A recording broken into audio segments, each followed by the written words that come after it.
danas sam snimao jedan video, ja i gazda. Pokazat ćemo vam kako spremiti jednostavan ručak za 0 eura.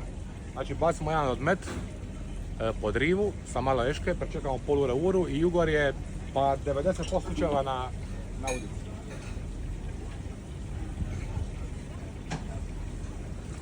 A ti ga imaš u akvariju, lako tako? Mi smo ga čapali sinoć. Sada ga čapa opet. Ti žiti, jel? Zanimarina ovdje. A? Pa hit ga vun. Vije, ca se na kostrišilju.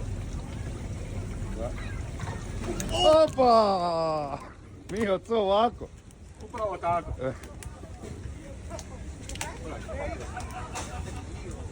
Da sad idemo na njih.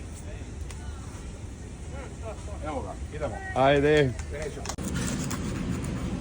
Kako te je Mijo gledao vi, glova od ugora? Moramo gledati. Neka gledao, ne? A Mijo ni son snimica, si sad napravi. Ništa, stavili smo kolutiće u oštro brašno.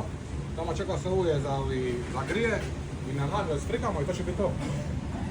Znači na vrilo, ali ekstra vrilo ulje, ubacujemo ubora.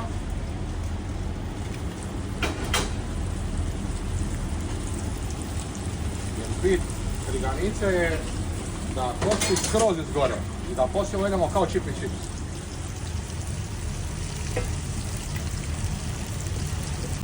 Znači nakon par minuta kao vati zlatnu boju, vadimo na salvetu da pokupi višak ulja.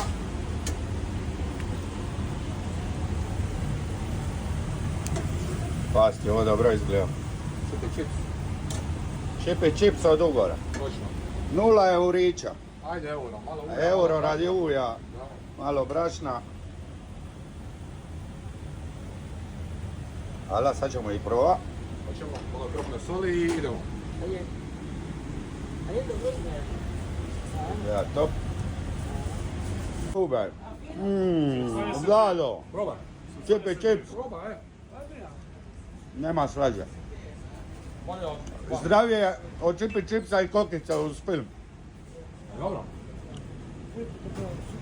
Hvala šef Mijo. Hvala, pozdrav svima.